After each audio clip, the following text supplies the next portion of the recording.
So the key to this recipe is the dry rub. We're going to start off with some hot chili powder.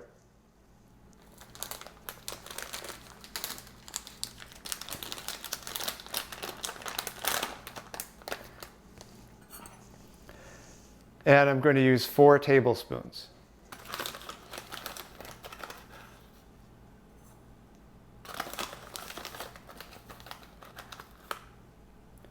All right, there we go. Next, 3/4 teaspoons of salt.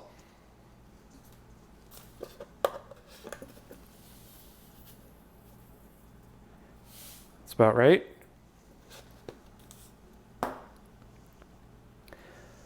Then we have 1 tablespoon of brown sugar.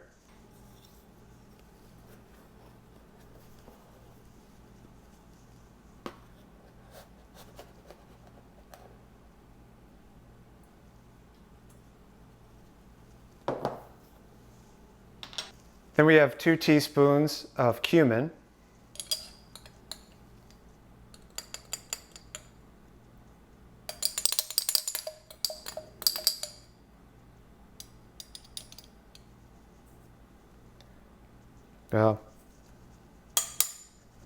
That'll be about 2 teaspoons. It's okay if you're not 100% accurate with this because it's still going to be delicious anyway, but you want to be pretty close. Okay, then 1 teaspoon of dried oregano.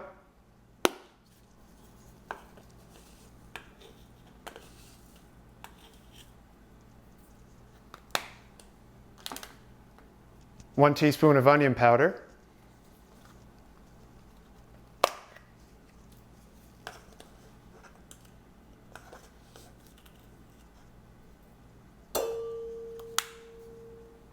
One teaspoon of garlic powder.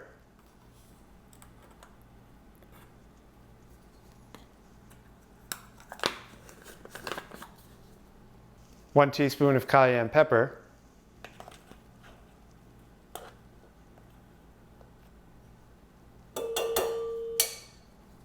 Got a musical bowl there. Then we have a 1/4 teaspoon of cinnamon.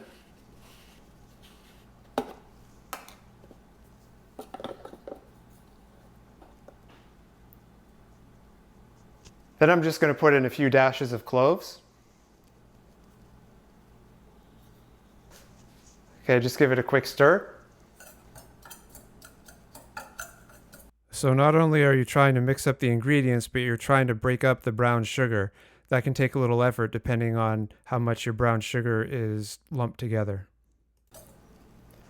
You really wish you had smell-o-vision on this one. It smells so good. So now the dry rub's all ready. You're going to get the pork and give it a little rub down. Okay, so I'm going to need to cut the pork up into pieces, and I'm just going to look at it and kind of figure out what would be the best way to cut it and maybe remove a little bit of excess fat as well. Okay, oh, well that was easy. 1 piece came right off. Okay, so that one's all set. Now we'll look at the rest of it. It's like I'm probably going to want to cut it in half right here.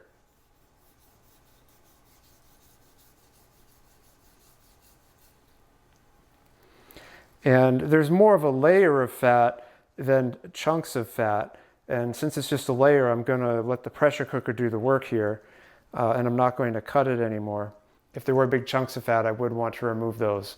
But I don't want to trim this any more than it already is. Notice I have rubber gloves on. That's going to be very good. I don't want my hands to smell like dry rub all day, although I do like the smell. So the technique here for the dry rub is you just gradually sprinkle it on, and you do that over the bowl so you can catch what doesn't stick. And you just repeat that with the other ones. You want to get all sides covered. So that's all set. And notice there is a bit of dry rub left over, and that's expected. We're just going to put that in the Instant Pot later. So we're going to let the pork sit for about 10 or 15 minutes, and then we'll start sauteing or searing it in the Instant Pot. All right, so it's been about 15 minutes. I'm going to go ahead and turn on my Instant Pot. I'm going to put it on saute on high heat and let it come up to temperature. So notice after I press saute that there is a light just above the plus sign. That is the more light, and that means the higher temperature on the sear. And when I'm doing my sauteing or searing, I'm going to be kind of going back and forth between high heat and low heat because it really seems like a middle setting would be best for this. So it kind of like gets a little too hot, then you have to let it cool off, and you kind of go back and forth. There's like this little dance that you do while you're doing the sauteing.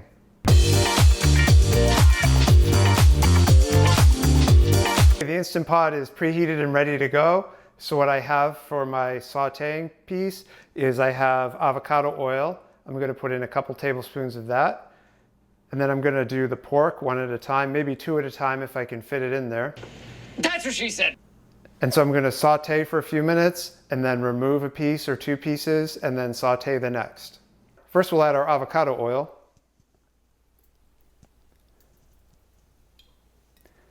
I like to use avocado oil because of the high smoke point.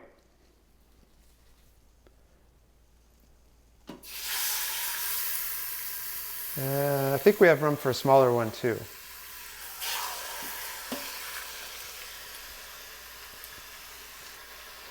So there we go, we'll just let that saute for a few minutes. So you want to make sure you get a good sear on both sides of each piece of pork. It really elevates the flavor. Okay, so that's been a few minutes. I'm just going to go ahead and flip it over.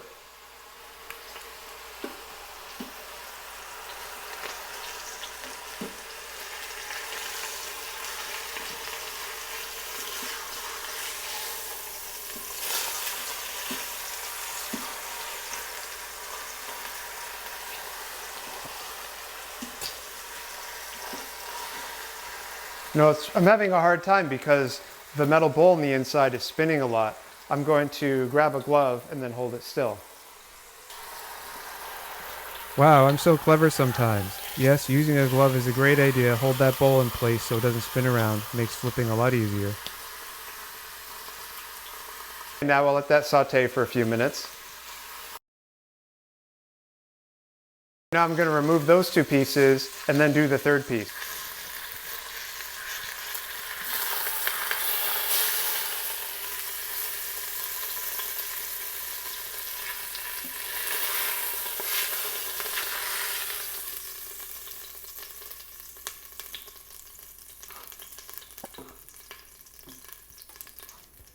Geez, I really struggled getting a grip on this other piece. It was really slippery. Gotcha.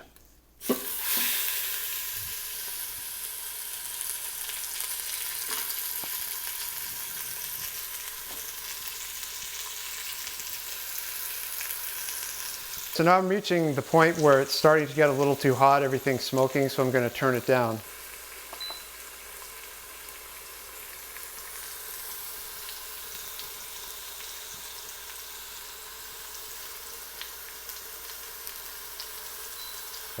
So while that's going, I'm going to get my Coca-Cola ready. I need 3/4 of a cup.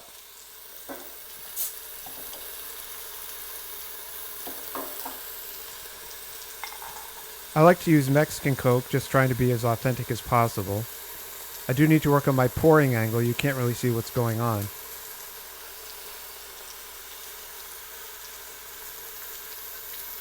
You're going to flip that one over.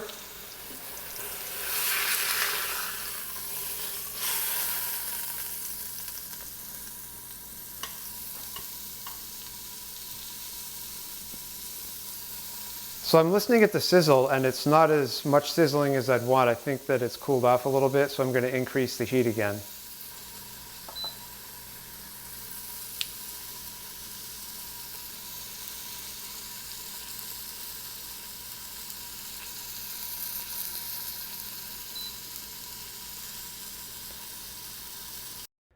So at this time, my entire kitchen is full of beautiful smells.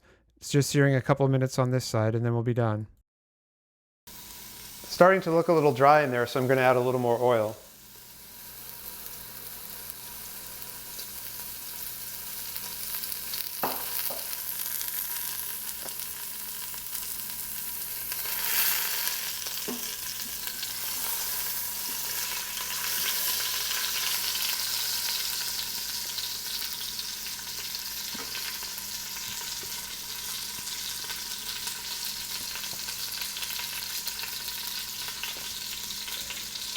So that's about done. I'm going to add the 2 pieces of pork that I already seared, and then I'm going to put in the Coca-Cola, the dry rub, and then seal it up and start the pressure cooking.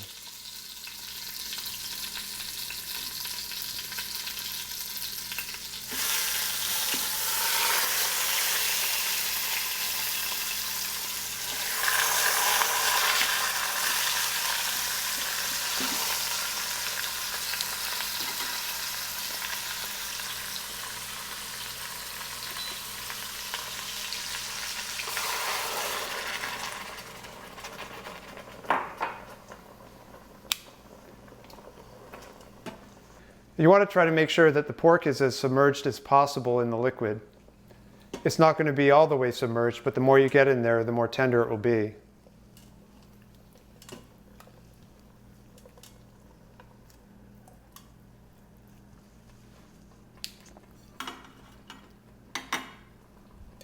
You're going to add the dry rub spice now.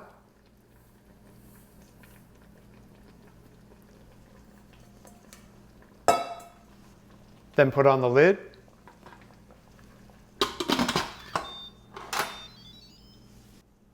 So we're going to pressure cook it for 1 hour 20 minutes on high pressure, and we're going to leave the keep warm feature on also.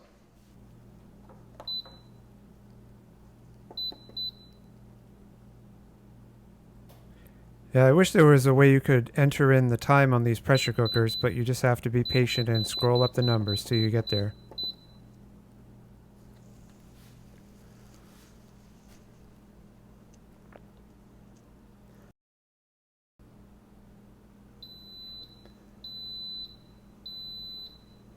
So now it's going to start heating up, and we're just going to wait until the pressure builds and then it seals up, and then the timer starts for 1 hour and 20 minutes.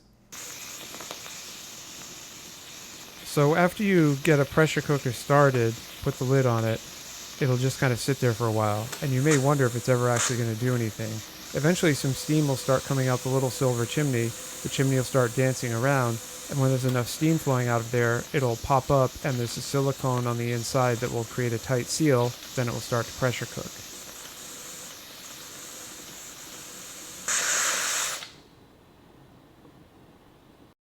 Yes, very important. After the initial timer goes off, let it sit for an additional 20 minutes on the keep warm before you release the pressure. The pressure cooking is done. Now it's time to release the pressure. You have to do this very gradually so it doesn't make a huge mess. And one of my favorite tricks is to use a paper towel to help block some of the moisture that tries to spurt out of there. So just gradually hit the lever.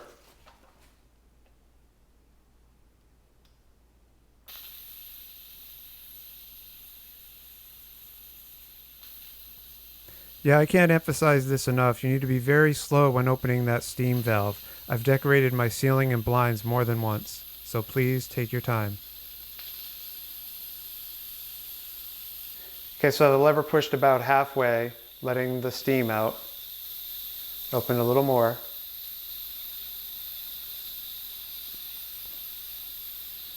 Okay, now I'm just going to put a paper towel over it and then open the valve the entire way.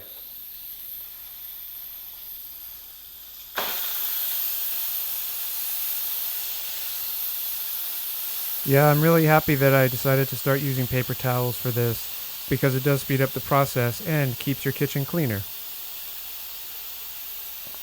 Now, if I hadn't used a paper towel, there would have been moisture spraying all over the ceiling.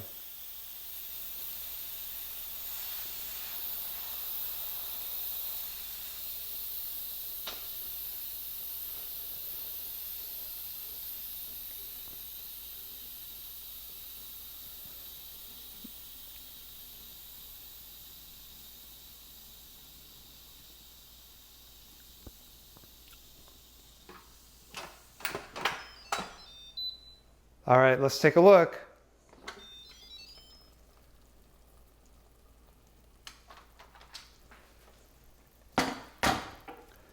Oh, that looks really good. So the pork has pretty much held its shape. I'm going to carefully remove it with the tongs, try not to break it up too much.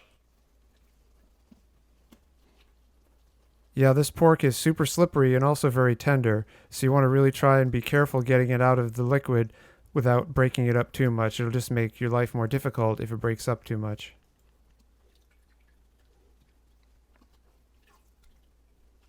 So next is dealing with the liquid. I'm going to pour it into a measuring cup or two and let the fat rise to the surface.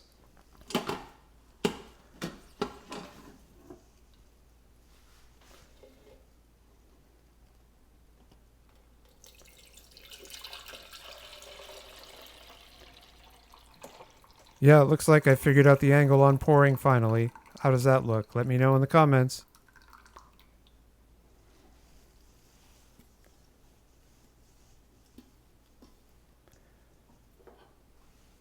So if you just let the liquid sit for a few minutes, the fat rises to the surface, and you can kind of like skim it off with a spoon or something like that. And so what you're going to do is you're going to remove the fat, and then you're going to simmer down the liquid a little bit until it's lost maybe 25% to half of its volume. It really concentrates the flavor. You don't want to cook the liquid down too much because you want to make sure there's plenty of moisture in your pulled pork. And if you're making this a day ahead like I am, what you can do is you can let things cool off to about room temperature, put the liquid in the fridge, and then the fat will turn to a solid, and then it's very easy to remove. And then you can simmer the liquid down and then mix it with the pulled pork, let it sit overnight in the fridge, and the flavors will just really come together. And that's the strategy I'm going to use. Okay, so while I'm waiting for things to cool off, I'm going to take a couple of forks and break up the pulled pork. This is always the fun part. Oh yes, this is always so satisfying to do. As you're pulling the pork apart, make sure you're looking for chunks of fat because sometimes they don't get broken down all the way. You want to remove those. Okay, so that's looking really good. I'm just going to let everything cool down to about room temperature and then put it in the fridge. Like I said, I'm serving this tomorrow. So it has been a few hours and all the fats that are in the liquids have risen to the top and solidified. So I'm going to scrape the fat off the top and then put the rest of the liquids into a pot and simmer it to reduce them down. So as you can see, the fat is all solidified on the top. I'm just carefully removing that and trying to leave behind all the rest of the liquid. That's going to provide the really nice flavor for the pulled pork. Want to make sure we get all of the spices out of the bottom as well. That's a lot of flavor. Okay, now we'll get that on the stove. So you just want to bring this up to a light boil and let it continue for about 10 or 15 minutes or so. You're trying to reduce about half the liquid. I've let the liquid cool some from coming off the stove, and now I'm going to pour it on the pulled pork, give it a taste, and put it in the fridge. Okay, prepare yourselves for a sexy pour. Look at that. Oh, that goodness. Yum. Then, of course, you want to mix it in really good. So I had the pulled pork in the refrigerator as I was dealing with the liquid part, so it's pretty cool by now. I didn't want to leave it out the whole time because I don't want to risk bacteria growth. All right, that's pretty well mixed in now. Just going to give it a little taste.